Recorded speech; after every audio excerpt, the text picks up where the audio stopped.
Bom dia, meu povo. Fala, bom dia. E aí, tudo tranquilo com vocês? Tudo sob controle? Bom mesmo? Bom dia, bom dia. Olha que tanto de bom dia aqui no chat, que maravilhoso. Todo mundo bem de saúde, né? Que é o que importa. Ó, até o Célio me deu bom dia. Até o chefe. Olha que coisa boa. Celião, já tá gravando a reunião? Tem que apertar aqui para gravar nesse link.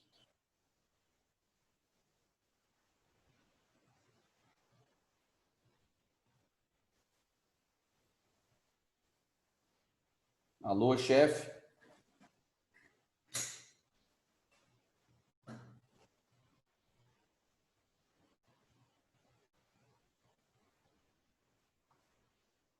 Bom dia, bom dia, bom dia, meu povo. Galerinha, enquanto o Célio não me responde aí, confirma para mim se vocês receberam aí. Já tá gravando, né, Ana Clara? Beleza. Confirma para mim se vocês receberam os slides da República da Espada, por favor. Já pegaram lá no site? Sim, né? Olha que beleza. Maravilhoso, então. A gente vai dar prosseguimento a esse assunto e hoje vamos falar do governo do nosso primeiro presidente da República, Deodoro da Fonseca. Tá certo? Vou compartilhar aqui. Não sei te falar, João. Vou ver com o Célio ainda. Vocês já fizeram a avaliação, né? Foram bem? Quem foi bem, me dá um joinha aí, por favor. Quem acha que foi bem na provinha essa semana, dá um joinha. Ó, todo de joinha na tela. Massa. Bacana. Beleza, Luane. Que bom. Bom saber que vocês foram bem. Bom, então vamos dar prosseguimento, né? Que o Enem nos espera lá em janeiro. Dar prosseguimento ao nosso trabalho. Vou compartilhar aqui com vocês a tela. Vamos falar hoje sobre o governo de Deodoro da Fonseca.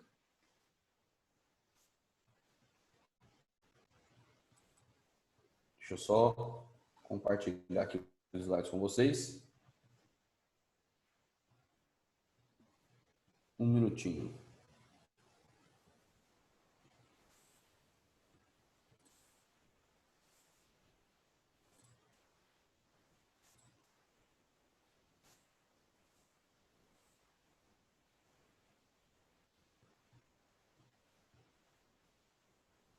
Pronto.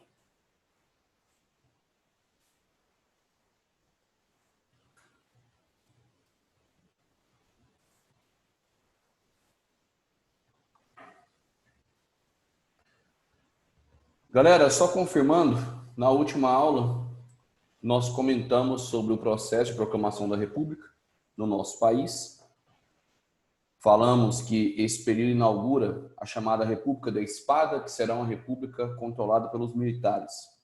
Os dois primeiros presidentes que nós tivemos foram marechais do Exército, Deodoro da Fonseca e Floriano Peixoto. Esse período é curto, tem apenas 5 anos, vai de 1889 até 1894. Entretanto, ele é de suma importância para a consolidação do sistema republicano no nosso país. Tá certo? Comentamos sobre essa imagem de Benedito Calixto, o processo de proclamação da República do Brasil. Essa imagem retrata o 15 de novembro de 1889, lá no Rio de Janeiro. Você vê que mais parece um encontro de militares, né? Uma parada militar. Você vê só alguns civis aqui no cantinho, o que mostra que a nossa república foi de fato um golpe militar. Falamos sobre a mudança da bandeira, inclusive em detalhes, e sobre todo o processo de proclamação da república. Fechamos aqui com esse ponto de análise. correto? Hoje, então, vamos falar sobre as características do governo do nosso primeiro presidente da República. E aí está a imagem dele, o Marechal Deodoro da Fonseca. Ele vai governar o Brasil entre 1889 e 1891. Beleza? O governo dele se divide em duas fases. Por quê? Quando o Deodoro da Fonseca assumiu, não houve uma eleição. Ele proclamou a República, foi o líder desse processo e automaticamente assumiu a presidência em caráter provisório. Por isso que nós chamamos a primeira fase do seu governo de governo provisório, é claro. Não precisa decorar as datas, é só para citar, tá bom?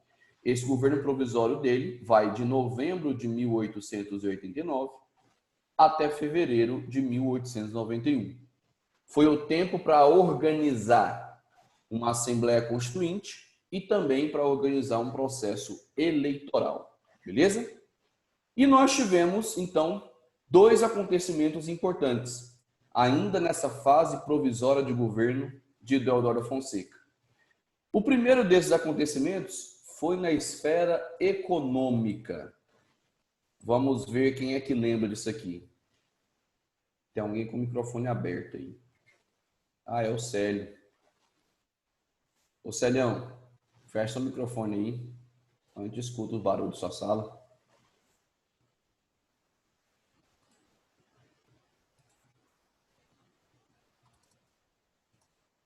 Acho que ele ouviu. Vamos ver quem lembra aqui.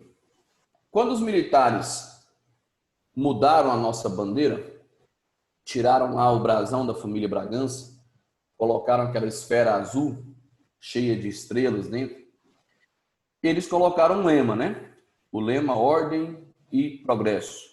Só para confirmar se vocês estavam atentos na última aula, esse lema faz referência a quais ideias mesmo? Muito bem, João. Rápido no gatilho, hein, garoto? As ideias positivistas, aquela corrente filosófica francesa de Auguste Comte. E na visão positivista, o que seria a ordem? Seria o respeito às leis, autoridades, instituições. E o que seria o progresso mesmo, na visão positivista? Alguém lembra aí? O que seria o progresso na visão positivista? Isso. Muito bem. Valeu, Jefferson. Valeu, Canuto. Valeu, João. Seria o desenvolvimento científico e econômico, principalmente desse setor que vocês apontaram muito bem aí no chat, do setor industrial. Para a visão positivista, uma sociedade que tem progresso é uma sociedade basicamente que tem ciência e indústrias.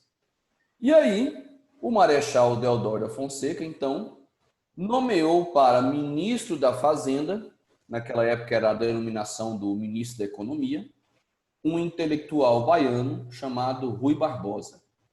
E aí eu costumo brincar que foi o seguinte, o Deodoro falou assim, Rui Barbosa, nós colocamos a palavra progresso na nossa bandeira. Eu quero esse progresso na prática. Eu não quero só escrito como um lema bonitinho na bandeira, não. Eu quero progresso no Brasil. E progresso, para mim, é industrialização. Acelerada, inclusive. Rui Barbosa respondeu, pois sim, senhor presidente. Mas como é que o senhor quer que eu faça isso? Deodoro disse, se vira. Você é o ministro da Fazenda. Rui Barbosa falou, tá certo então. Rui Barbosa vai lançar uma política econômica com o objetivo de acelerar o crescimento industrial do Brasil. Essa política econômica, ela vai ter um apelido, já está aqui destacado de amarelo. Será chamada de encilhamento. Depois que eu explicar como é que foi essa política, eu vou falar para vocês o porquê desse nome. Agora se liga aí. O encilhamento tinha como objetivo, repito, acelerar o crescimento industrial. E qual foi a metodologia que Rui Barbosa aplicou nesse sentido? O governo brasileiro vai começar a emitir papel moeda, fabricar dinheiro em grande quantidade para oferecer empréstimos para pessoas que quisessem investir no setor industrial. Entendeu aí? O governo ia fabricar dinheiro, muito inclusive, para conceder empréstimos para pessoas que fossem aplicar no setor industrial. E o governo fabricou muito dinheiro, mas muito dinheiro mesmo. A Casa da Moeda trabalhou ali, ó, a todo vapor.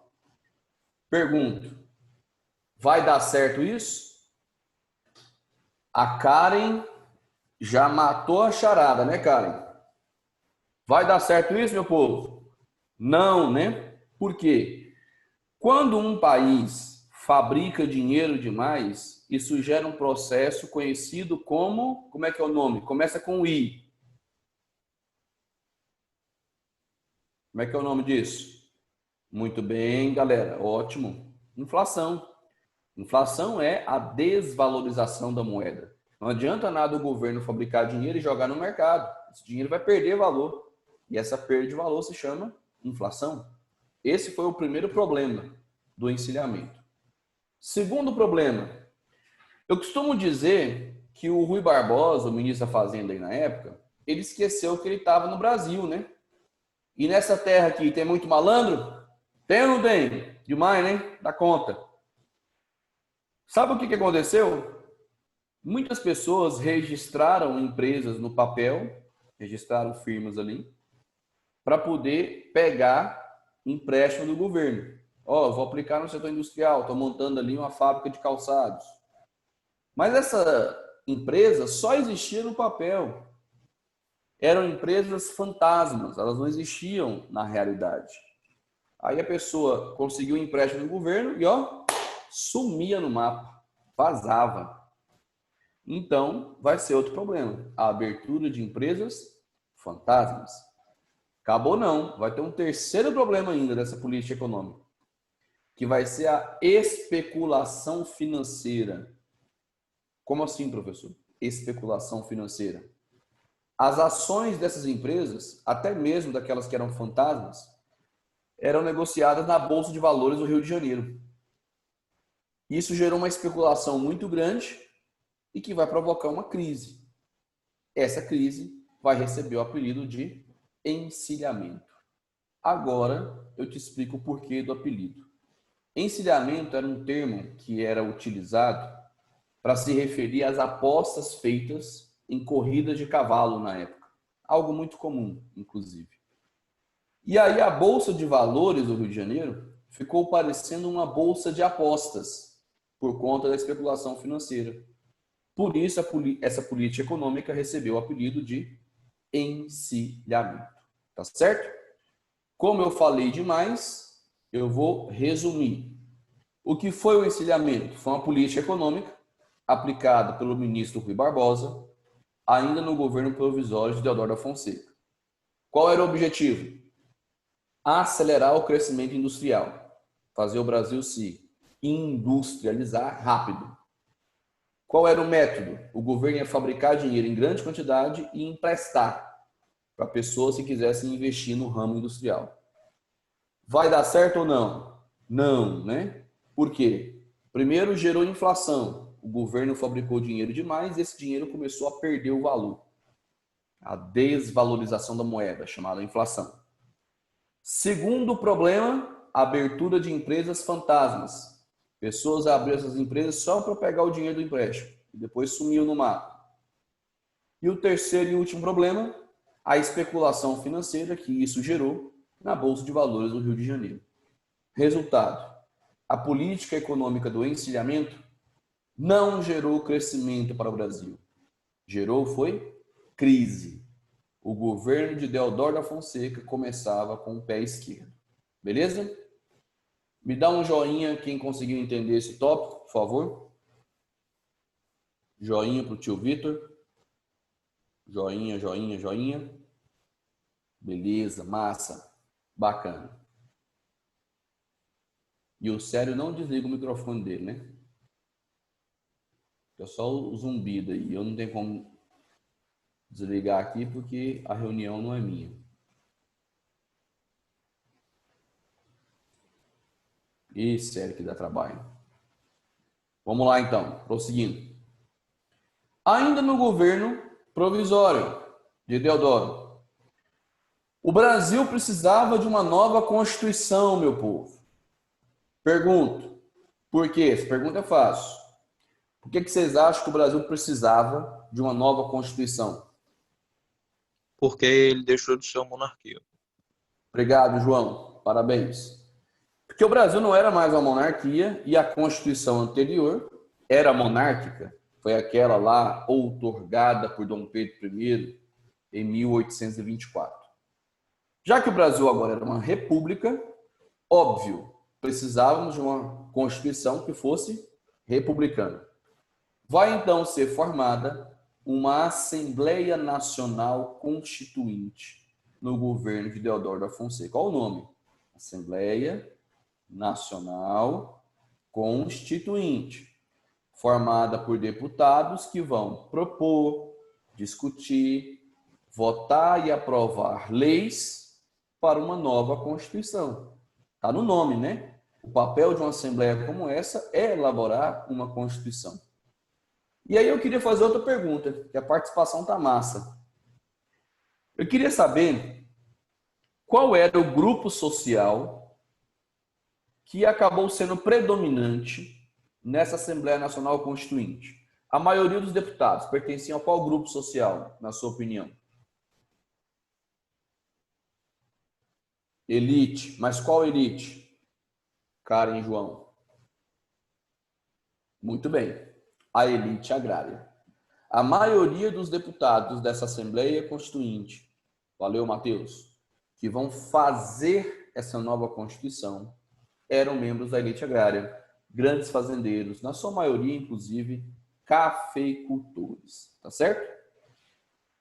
Os trabalhos dessa Assembleia vão ser encerrados em fevereiro de 1891, que é quando ficou pronta a nova Constituição, a segunda da história do Brasil, a Constituição Republicana de 1891. Está aqui ela. Quando ela ficou pronta, houve uma eleição para presidente. Só que essa eleição que rolou em fevereiro de 1891 foi uma eleição indireta para presidente. Alguém consegue me descrever o que seria uma eleição indireta? Em uma eleição indireta, quem vai escolher o presidente? Vai ser o povo?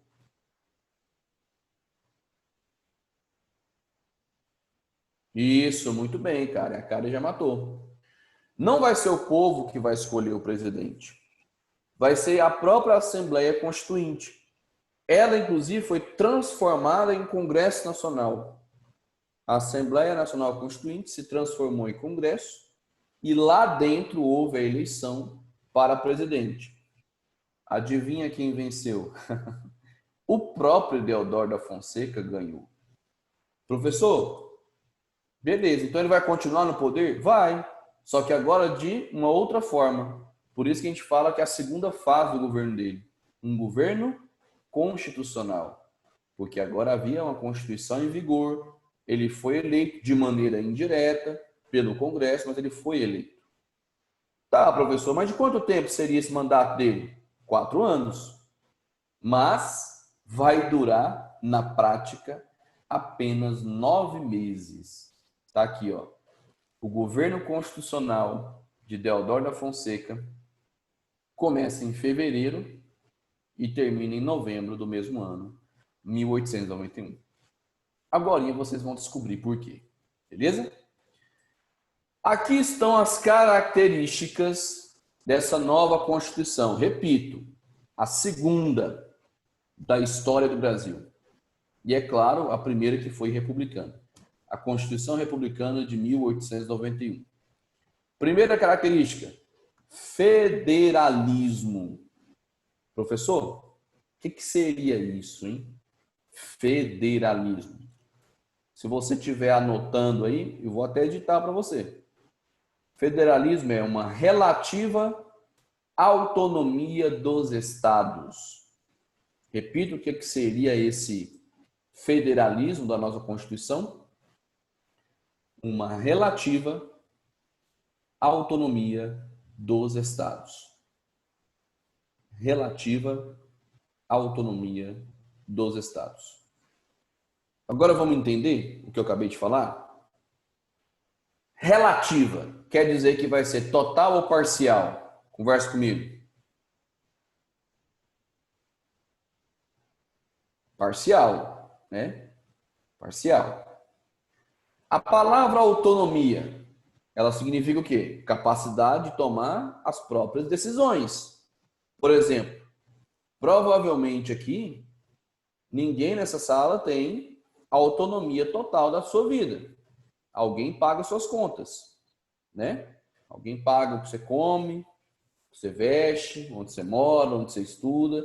E esse alguém tem poder sobre você. Então, você não tem autonomia da sua vida ainda, mas em breve vão ter. Fala amém. O Célio também não tem autonomia da vida dele. Quem paga as contas dele é o Rui. O Rui paga as contas dele, então o Rui manda na vida dele, né? Acho que todo mundo sabe disso. Mas, enfim. Galerinha, autonomia é capacidade de tomar as próprias decisões. Relativa quer dizer que é parcial. Então, você entendeu o que é federalismo. Os estados, eles vão poder tomar, vamos ver se você entendeu mesmo. Letra A, todas as decisões sozinhos, sem consultar o governo central. Letra B, nenhuma decisão sozinhos. Ou letra C, os estados vão poder tomar algumas decisões sozinhos. Mas vocês nem esperaram eu falar e foram marcando letra C? Nem esperaram, pô? Vocês vão fazer isso no Enem também? Nem vão ler a letra C e vão marcar? É isso? Bom, brincadeiras à parte, galera, é isso. O federalismo da nossa Constituição vai estabelecer, repito, uma relativa autonomia dos estados. Os estados vão poder tomar algumas decisões sozinhos, sem consultar o governo central. Vou dar exemplos. Os estados vão poder cobrar seus próprios impostos. Já ouviu falar no ICMS? O Imposto sobre Circulação de Mercadorias e Serviços? Tudo que você compra tem ICMS, tá? O ICMS, foi uma intuição, né, cara? Um chute consciente. Ó. O ICMS é um imposto estadual. Cada estado determina a sua alíquota, ou seja, de quanto vai ser o imposto. Quer outro exemplo, federalismo? Os estados podem ter suas próprias forças policiais.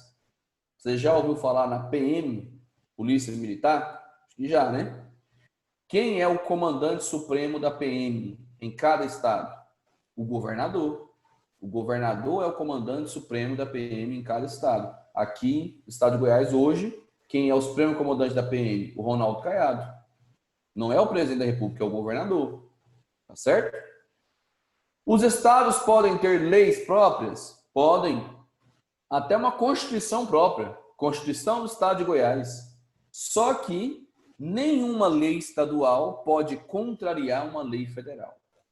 Por isso que existe uma limitação nesse federalismo. Galera, esse federalismo foi uma inspiração, uma influência de um outro país, lá da América do Norte. Estou falando de qual país? Esse federalismo aqui. Isso, dos Estados Unidos da América. Tanto é que, sabe qual era o nome do Brasil nessa época? De acordo com a Constituição, inclusive. Qual era o nome do nosso país? Sabe qual era? Nome completo. República Federativa, ó, o federalismo. República Federativa dos Estados Unidos do Brasil. Esse era o nosso nome nesse período aqui, ó. República Federativa dos Estados Unidos do Brasil. Uma apagação de pau, né?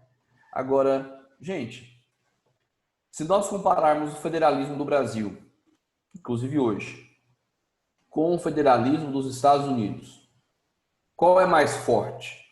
Aonde os estados têm mais autonomia, no Brasil ou lá? Conversa comigo. Lá, né? Lá nos Estados Unidos, a autonomia é muito maior. Vou te dar só um exemplo. Aqui no Brasil, o Código Penal é o mesmo no país inteiro, nos 26 estados e no Distrito Federal. O Código Penal é um só. O que é crime aqui é crime no Acre, é crime no Piauí, é crime no Rio Grande do Sul, em qualquer lugar.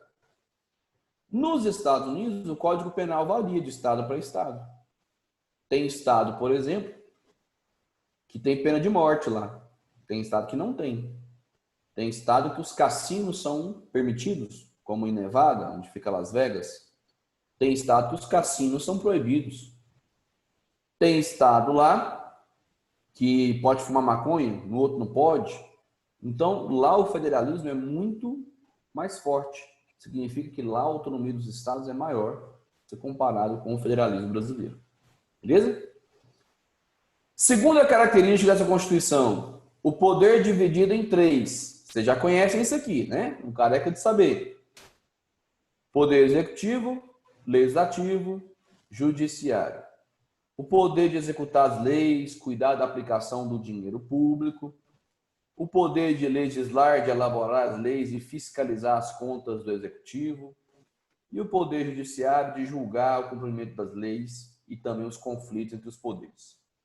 O mais importante, em uma república, os três poderes têm que ser independentes e equilibrados. Ó, independentes e equilibrados. Tá certo? Os três poderes têm que ser independentes e equilibrados. É assim até hoje, pelo menos na teoria. Mas me responde uma coisa, sumiu um poder aqui, não sumiu? Qual poder que sumiu aqui nessa Constituição? Desapareceu. Muito bem, Karen. Ótimo, Canuto. O poder moderador, né, gente?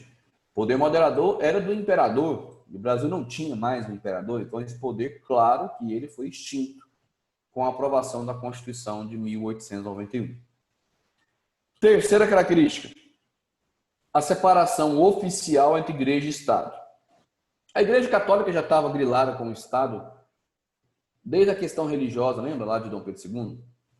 Mas aqui oficialmente houve a desvinculação de igreja e Estado. Com isso, o Estado passa a ser laico, ou seja, um Estado que não tem uma religião oficial e nem uma igreja oficial.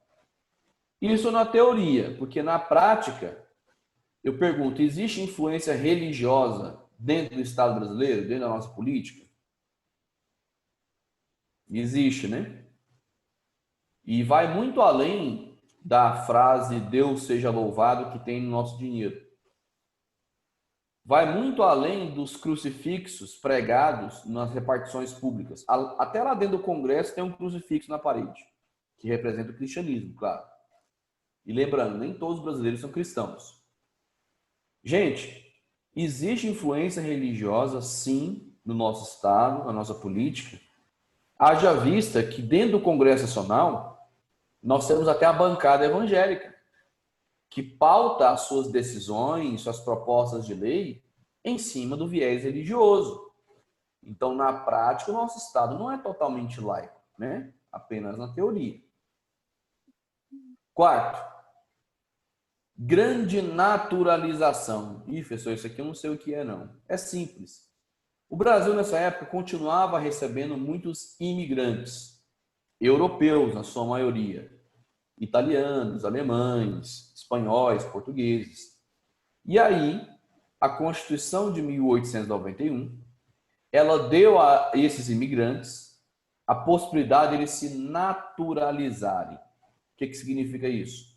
Ganharem a cidadania brasileira. Ué, professor, mas por que isso foi feito? Simples. Seria uma forma de convidá-los a permanecer no Brasil, né? Se o cara tem a cidadania do país, é um motivo a mais para ele ficar. E o Brasil precisava da mão de obra desses imigrantes nessa época. Até porque a escravidão tinha sido abolida, né, um ano antes da proclamação da República. Então, a grande naturalização foi a chance que os imigrantes tiveram de ganhar a cidadania brasileira, para aqui permanecer. E a última, e não menos importante, o sistema eleitoral.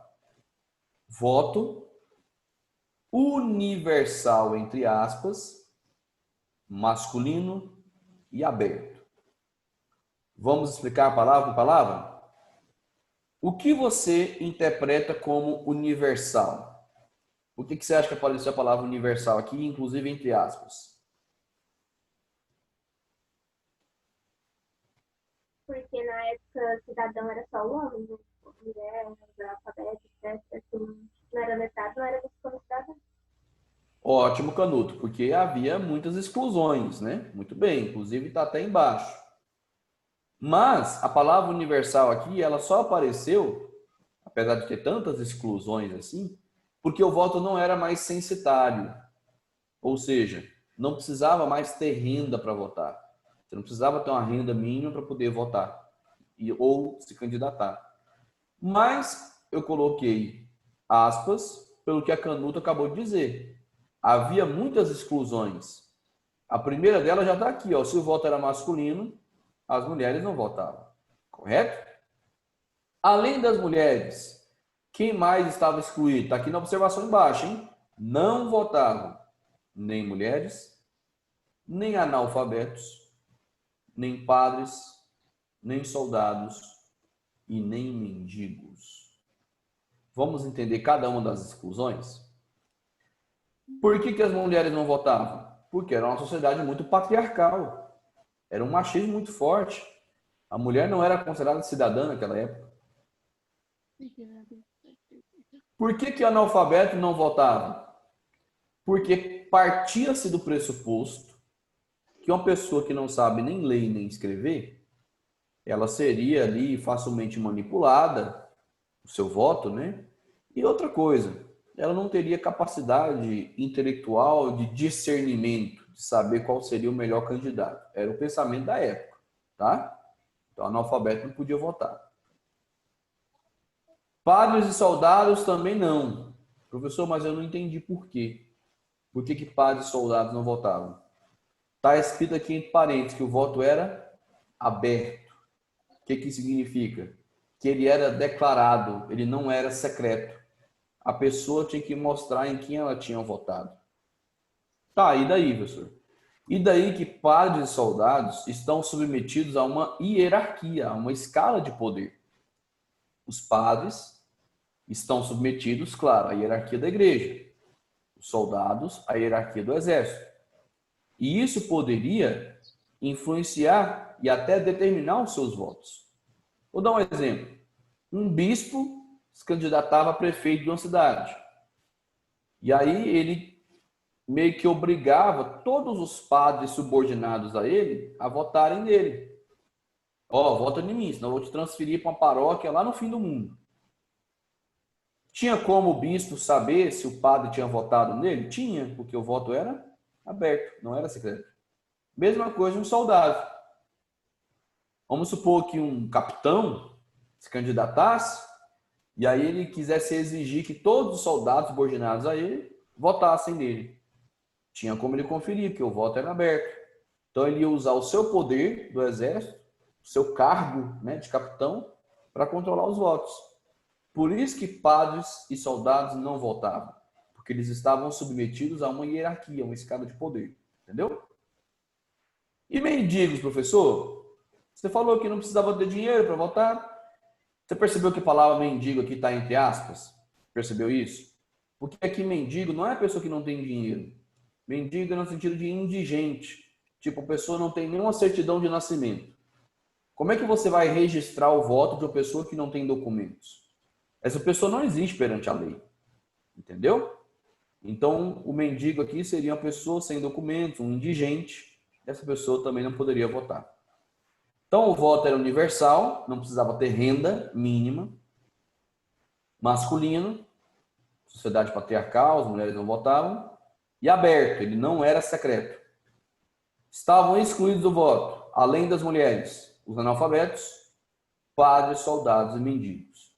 Além disso, a idade mínima, hein? Era 21 anos para poder votar. Não era 16 anos como hoje em dia, era 21 anos. Povão, para a gente terminar a aula, chuta aí para mim, por favor. Qual você acha que era a porcentagem? Eu perguntei porcentagem, não quantidade. A porcentagem da população brasileira que tinha o direito a votar nessa época, de acordo com esses critérios aí que a gente acabou de ver. Qual a porcentagem? Tô ligado, certo? Tô finalizando já. 30%, cara? Menos. 20%, João? Menos. 10%? Menos. Menos de 5%. Menos de 5% da população tinha o direito a votar. É? Menos de 5%. Sabe por quê? Mais de 80% da população é analfabeta. Excluir as mulheres já excluiu metade da população. Então, a nossa república, infelizmente, não garantiu a participação da maioria da população. Beleza? E uma última informação, antes de eu encerrar. Esse voto aberto, esse voto declarado, esse voto não secreto, ele vai dar margem para um tipo de manipulação, não vai? Aqui nessa fase da república. Que tipo de manipulação que vai ser essa? Como é que chama essa manipulação do voto nesse período?